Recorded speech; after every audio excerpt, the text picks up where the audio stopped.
ఊరు వెళ్ళిపోదామని ఫిక్స్ అయ్యి ఫేర్వెల్ పార్టీ పెట్టామన్నమాట. ఇదిగో బిల్లు నా మీద వేద్దాం అనుకున్నామేమో. నేను కట్టను. ఎంత అవుతుందో తెలుసా? ఓ 5 లక్షలు వద్దా? ఎన్ని సున్నాలు ఉంటాయో తెలుసా? ఎన్ని కట్లుంటే తెలుసు. అది మమ్మీ అయిపోయావా?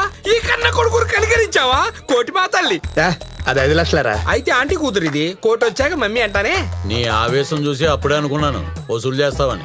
వీడు అత్యాశవాది, మీరు అవకాశవాది. చస్తే నీలానే చావాలన్నావు, కానీ బతికితే కూడా నీలానే బతకాలని నిరూపించావురా. ఇంతకీ ఎలా వసూలు చేసావయ్యా?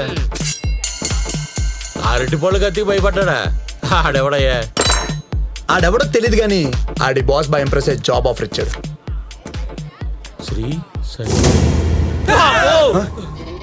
శ్రీశైలం మనుషులను కొట్టి ఆడుబారులో పార్టీ ఏంట్రా?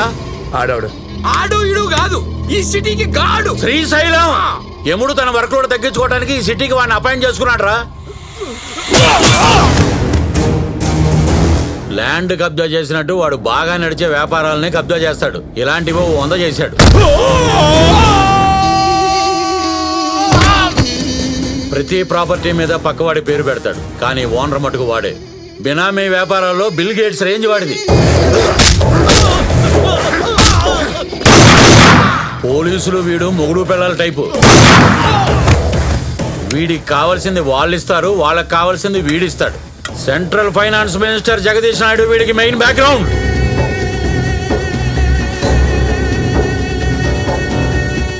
ఆడి బ్లాక్ మనీని ఈడు సర్ఫ్లో నానబెడతాడు. అది వైట్ అయిపోయి మళ్ళీ జగదీష్ నాయుడు బీరువాలోకి వెళ్తుంది. జగదీష్ నాయుడికి మాత్రమే దోబి, ఈ సిటీకి బాయ్. వెనకెప్పుడు గోన్స్ వాళ్ళ చేతిలో guns. Is a killing machine.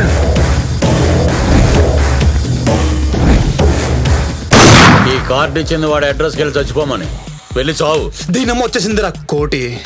వాడు విషయంగా చూడంగానే భయంతో వాడి బయోగ్రఫీ చెప్పేశావు. అలాంటి అడుగుగానే జాయిన్ అయితే జనం నన్ను చూసి భయపడతారు. వణికిస్తూ వసూలు చేయొచ్చురా కోటి. వైకుంఠపాలలో పాము మింగేస్తుంది అనుకుంటే నిత్యం తగిలేసింది అంటే వీడికి. Hi, how are you, long time no see. అన్ని పెట్టెల మెసేజ్లే. వాట్సాప్ లో కూడా ఏదోకి రిప్లై ఇవ్వలేదు. అంటే బాయ్ ఫ్రెండ్ లేడు. అనకుండా ఏంటి ఇది కూడా అనకూడదా?